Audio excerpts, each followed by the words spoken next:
Kottayam DCC vice president Biju Punnathanam നമുക്കൊപ്പം ചേരുന്നുണ്ട്. ശ്രീ ബിജു പുന്നത്താനം, പാലയിലെ പ്രതിസന്ധി താങ്കളടക്കം നേരിട്ട് ചർച്ച ചെയ്തതാണ്. പക്ഷേ അവർ പരിഹാരമുണ്ടായില്ല. ഇനി ഒരു പ്രമേയമടക്കം പാസാക്കി പിന്തുണയില്ലെന്ന് പ്രഖ്യാപിച്ച സാഹചര്യത്തിൽ UDFന് ഭരണം നഷ്ടപ്പെടുന്ന സാഹചര്യമാണോ? കോൺഗ്രസിന് ഒരു പിന്തുണ പുറത്തുനിന്ന് കേരള കോൺഗ്രസ് എം നൽകിയാൽ നിങ്ങൾ സ്വീകരിക്കുമോ? പാലായുമായി ബന്ധപ്പെട്ടുള്ള വിഷയം നേരത്തെ ഈ പറഞ്ഞതുപോലെ ചെറിയ പ്രതിസന്ധി ഉണ്ടായപ്പോൾ അവിടെ സംസാരിച്ച് നേതൃത്വം ഇടപെട്ട് ഒന്ന് തീർത്തതായിരുന്നു. അത് കഴിഞ്ഞതിന് ശേഷം ഇന്നലെ ആയിട്ട് ഉണ്ടായിട്ടുള്ള പ്രശ്നങ്ങൾ ഇതുവരെയും നേതൃത്വത്തിന്റെ പക്കലേക്ക് എത്തിയിട്ടില്ല. അതുമായി ബന്ധപ്പെട്ട് അങ്ങനെ ഒരു പ്രതിസന്ധിയുടെ ഒരു ഭാഗത്തേക്ക് വരുമ്പോൾ തീർച്ചയായും നേതൃത്വം ഇടപെട്ട് ഈ പ്രശ്നത്തിൽ ഒരു ഇടപെടൽ നടത്താൻ സാഹചര്യമുണ്ടെങ്കിൽ സംസാരിച്ചെങ്കിൽ മാത്രമേ അതിന്റെ എന്താണ് അതിന്റെ ഒരു ബാക്കി കാര്യങ്ങളിലേക്ക് കടക്കേണ്ടതെന്നതിനെ കുറിച്ച് തീരുമാനമെടുക്കാൻ കഴിയൂ. എനിക്ക് തോന്നുന്നത് ഇതുവരെയും നേതൃത്വത്തിന്റെ പക്കല് അത്ര ഒരു പരാതിയോ പ്രശ്നങ്ങളോ ആയിട്ട് എത്തിയിട്ടില്ല.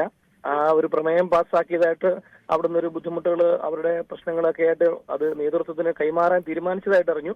അത് നേതൃത്വത്തിന്റെ പക്കൽ എത്തിക്കഴിയുമ്പോൾ നിശ്ചയമായും ഈ വിഷയത്തെക്കുറിച്ച് എന്താണ് മുൻപോട്ട് ചെയ്യേണ്ടതെന്നുള്ളത് നേതൃത്വം തന്നെ ഇടപെട്ട് ആ കാര്യത്തിലൊരു ഇടപെടൽ ഉണ്ടാകുമെന്നാണ് ഞാൻ കരുതുന്നത്.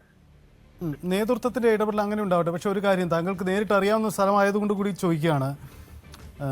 കേരള കോൺഗ്രസ് എന്തായാലും സ്വതന്ത്ര മുന്നണിക്ക് പിന്തുണയില്ല എന്നവർ പറയുന്നു. ജോസ് കെ മാണിയുടെ ബൈറ്റ് അദ്ദേഹം പ്രതികരിച്ചിട്ടുണ്ട്. അങ്ങനെയെങ്കിൽ ഒരുപക്ഷെ കോൺഗ്രസ് അവിടെ ചെയർമാൻഷിപ്പിൽ നിൽക്കുന്ന ഒരു സാഹചര്യത്തിൽ നിങ്ങൾക്ക് പുറത്തു നിന്നുകൊണ്ട് ഭരണസമിതിയുടെ ഭാഗമാകാതെ നിന്നുകൊണ്ടുള്ള ഒരു പിന്തുണ നൽകിയാൽ അത് സ്വീകരിച്ച് മുന്നോട്ട് പോകാൻ കോൺഗ്രസ് അവിടെ തയ്യാറാകുമോ? ഇവിടെ ഇപ്പോൾ ഭരണം അതുമായി ബന്ധപ്പെട്ട് പറയാനുള്ളത്, അത് ഭരണം എന്ന് പറയുന്നത് UDF ആണ് അവിടെ ഭരണം നടത്തുന്നത്. അത് കോൺഗ്രസുമായി ബന്ധപ്പെട്ട് മാത്രമുള്ള ഒരു പ്രശ്നമല്ല. അതിനപ്പുറത്ത് UDFലെ പ്രധാനപ്പെട്ട ആളുകളുമൊക്കെ ആയിട്ട് സംസാരിച്ച് ഇത്തരം ഒരു കാര്യത്തിൽ ഒരു തീരുമാനം എടുക്കാൻ കഴിയൂ എന്നുള്ളതാണ് പ്രധാനപ്പെട്ട ഒരു കാര്യം. അതാണ് ഞാൻ സൂചിപ്പിച്ചത്.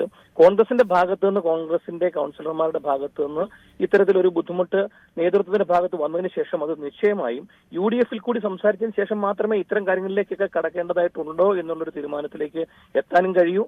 അതിലേക്ക് ഒരു ചിന്തയിലേക്കോ അത്തരമൊരു സാഹചര്യത്തിലെ കുറിച്ചോ ഇപ്പൊ കോൺഗ്രസിന്റെ നേതൃത്വത്തിന്റെ ഭാഗത്തു നിന്ന് അങ്ങനെ ഒരു സാഹചര്യം ഇതുവരെയും ഉടലെടുത്തിട്ടില്ല.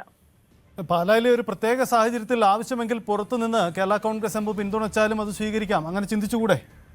അല്ല, ആ ചിന്തയിലേക്ക് പോകാനുള്ള ഒരു ഘട്ടത്തിലേക്ക് എത്തിയതായിട്ട് ഒരു കാരണവശാലും നമുക്ക് ഇതുവരെയും അത് തോന്നുന്നില്ല.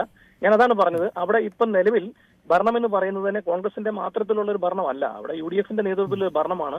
അതും സംസ്ഥാന നേതൃത്വവും ഒക്കെ ഇടപെട്ട് ഒരു ഭരണമാണ് അവിടെ നിലവിലുള്ളത്.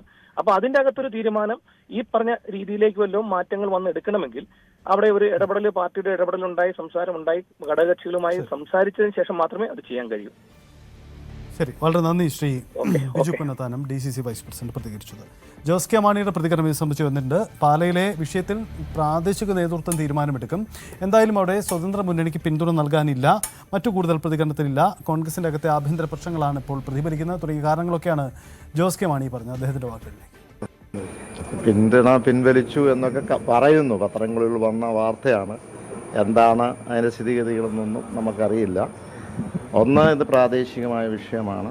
ആ പ്രാദേശികമായ വിഷയത്തിൽ തീർച്ചയായും പ്രാദേശികമായ കേരള കോൺഗ്രസ് പാർട്ടിയുടെ ആളുകൾ ഇവിടെ മണ്ഡലം പ്രസിഡന്റും നിയോജകമണ്ഡലം പ്രസിഡന്റും ജില്ലാ പ്രസിഡന്റും ഉണ്ട്. അവരേതൊക്കെയാലും അതുമായി ബന്ധപ്പെട്ടുള്ള തീരുമാനങ്ങൾ എടുക്കും. ഒന്നുള്ളത്, ഈ സ്വതന്ത്ര മുന്നണിയായിട്ട് ബന്ധപ്പെട്ട് ഞങ്ങൾ ഒരു നിലപാടും അവരോടൊപ്പം ഇല്ല എന്ന് ആദ്യമേ തന്നെ പറഞ്ഞു. അങ്ങനെയാണെന്നുണ്ടെങ്കിൽ നമുക്ക് നേരത്തെ തന്നെ അവരുമായിട്ട് ചേർന്ന് നിൽക്കാമായിരുന്നു. കാരണം ഏറ്റവും കൂടുതൽ കൗൺസിലർമാരുള്ളതും കേരള കോൺഗ്രസ് പാർട്ടിക്കും LDFനുമാണ്.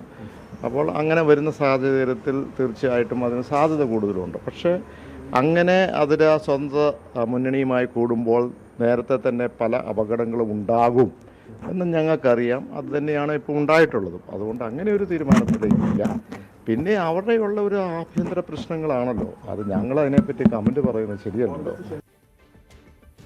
യെസ്, ജോസ് കെ മാണിയുടെ പ്രതികരണം ഇതാണ്. ജോസ് കെ മാണിയെ രാഷ്ട്രീയ സാധ്യതകൾ തള്ളാതെ തന്നെയാണ് നിലപാടെടുത്തിരിക്കുന്നതെന്നാണ്. കൂടുതൽ വാർത്തകൾക്ക് News 18 Keralam YouTube channel subscribe ചെയ്യുക.